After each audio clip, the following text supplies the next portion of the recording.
All right, so we asked you to send in your summaries of Rich Dad, Poor Dad by Robert Kiyosaki. And wow, we get a lot of great responses. Thanks for sending those in.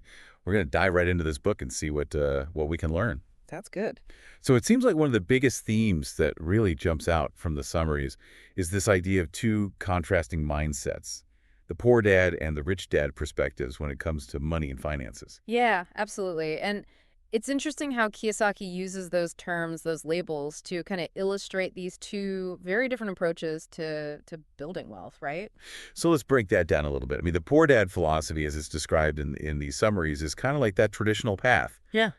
Go to school, get a good job, work hard, save your money. Like Right. that's what we're often told to do. Right. It's that conventional wisdom that's been passed down for generations.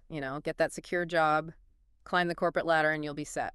But the rich dad seems to have a very different perspective on this. Yeah, the summaries all seem to point to this idea that Rich Dad emphasizes financial education and creating your own opportunities rather than just relying on a job for income.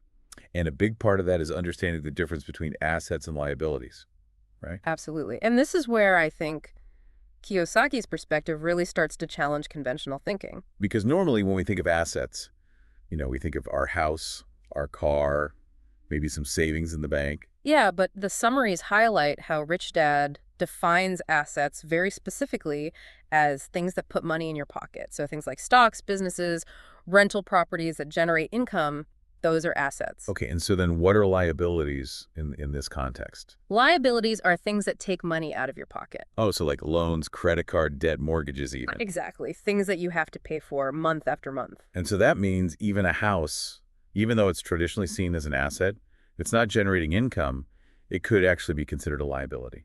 That's right. Because you're constantly paying for it with your mortgage, your property taxes, all those expenses. So it's taking money out of your pocket rather than putting it in.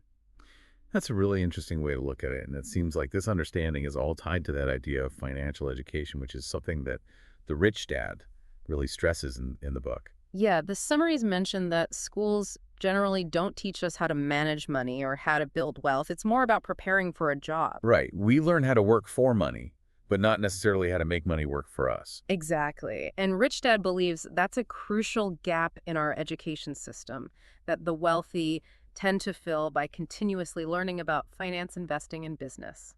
And so the summaries point out that this leads to another key distinction. That's Okay. the idea of working to learn versus working for a paycheck. Right. Most people are working for that security, that steady income. But Rich Dad encourages people to work to acquire valuable skills that can help them create their own income streams. So skills like sales, marketing, financial management, those are the things that can really set you apart and help you build your own wealth. Exactly. And it's all about shifting that mindset from being an employee to becoming an entrepreneur or an investor. And I guess that also ties into the concept of risk, right? I mean, the summary suggests that the middle class often tries to avoid risk, while the wealthy are more willing to take calculated risks. Yeah, that's a key difference in mindset. The rich dad sees risk as an opportunity for growth, and he emphasizes learning to manage risk rather than just avoiding it altogether. So the whole book is really about making that mental shift from employee to investor and understanding that wealth is built through assets and continuous learning.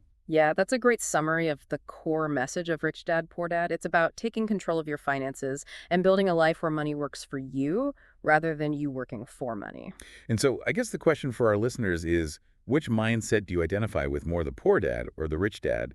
And what's one small step you could take today to start thinking more like an investor? It's a good question to consider, and it could be the start of your own journey towards financial freedom. Absolutely. And I think this deep dive has given us a lot of food for thought. Thanks for joining us. Glad to be here.